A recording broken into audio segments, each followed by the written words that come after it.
देखिए, उत्तर भारत में गर्मी का सितम जो है वो लगातार जारी है। प्रचंड धूप हो, इसके अलावा बढ़ते तापमान हो, उसका असर भी बनारस के सड़कों पर देखा जा रहा है। हालांकि आज रविवार का दिन है, जो दफ्तर हैं वो बंद हैं, लेकिन फिर भी बात कर लें तो सड़कों पर पूरी तरह से सन्नाटा देखा जा रहा है। जो गाड़ियों का आवागमन है वो काफ़ी कम है और निश्चित तौर पर ये जो हालात हैं वो बीते हफ्ते से है। तापमान की बात कर लें तो तकरीबन 41 डिग्री सेल्सियस से ऊपर का तापमान वाराणसी का है।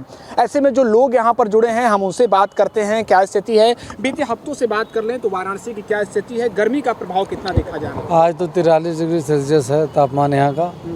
गर्मी बहुत ज़्यादा है, जैसा कि देखा जा रहा है कि दिल्ली वगैरह में बारिश हो रही है। हम लोग भी यही भगवान से प्रार्थना कर रहे हैं कि काशी में भी जल्द बारिश आए, सुकून मिले, क्योंकि गर्मी का तापमान ऐसा है कि बाहर हम लोग 10 मिनट के लिए भी निकलते हैं तो ऐसे लगता है कि पूरा जल रहा है। और रोड सड़कें एकदम आप देख ही रहे हैं सुनसान, लोग अपने घरों में हैं।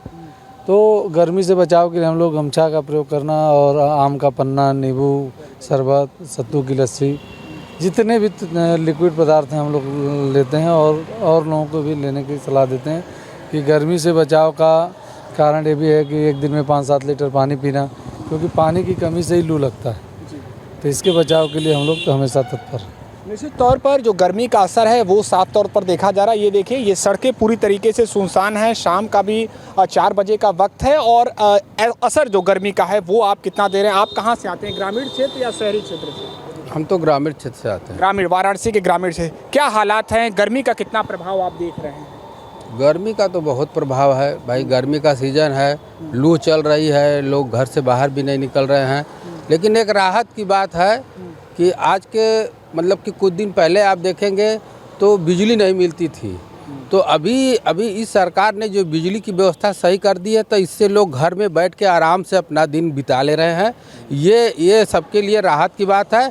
वैसे तो गर्मी का सीज़न है तो गर्मी पड़ती ही थी, लेकिन उस टाइम ये होता था कि लोग जो है कि न तो घर में रह पाते थे न बाहर रह पाते थे। लोग जो अपने जीवन जीने के लिए बहुत तड़पते थे। लेकिन जब से बिजली सही हुई है, जो योगी सरकार है जब से आई है, बिजली सही हुई है, तो इसकी वजह से लोग अपने घर में रह के अपना दिन बिता ले रहे हैं। धर्मेंद्र जी, आप ग्रामीण क्षेत्र से आते हैं, जैसा कि आप कह रहे हैं। एक सवाल ये है कि क्या शारीरिक क्षमता में भी कहीं ना कहीं वो उतार चढ़ाव देखा जा रहा है? पहले भी गर्मी पड़ती थी, जैसा कि आप कह रहे हैं, पहले भी ऐसी गर्मी पड़ती थी, लेकिन अब की बात कर लें, अब लोगों की जो क्षमता है वो उतनी नहीं रह सकी है। लोग ज़्यादा एसी का प्रयोग कर रहे हैं, ज़्यादा सुविधाजनक वस्तुओं का इस्तेमाल कर रहे हैं। ये भी कुछ असर है क्या इसका?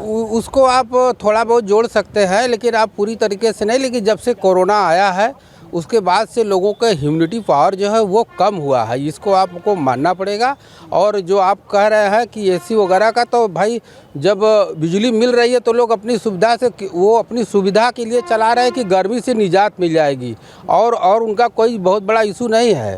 ठीक है, शुक्रिया बातचीत के लिए। तो निश्चित ही जो ये बनारस की सड़कें हैं वो इस समय ज़्यादातर गाड़ियों से पूरी तरीके से आवागमन यहाँ पर जारी रहता है, लेकिन फ़िलहाल इस बात कर लें तो कम है आवागमन। गर्मी का असर देखा जा रहा है और ये प्रमुख मार्ग है, दूसरे जनपद से भी गाड़ियाँ यहाँ से होकर गुजरती हैं, लेकिन गर्मी का जो असर है वो साफ तौर पर देखा जा रहा है। ऐसे में लोगों का ये भी कहना है कि कहीं ना कहीं हमें उस तमाम बचाव को भी अपनाना चाहिए, ज़्यादा से ज़्यादा पानी पीना चाहिए। इन विधियों से हम अपने आप को गर्मी से बचा सकते हैं। ऐसे में ये देखना होगा कि पूर्वांचल को, वाराणसी को इस प्रचंड गर्मी से कब तक राहत मिलती है। एबीपी लाइव के लिए वाराणसी से निशांत चतुर्वेदी।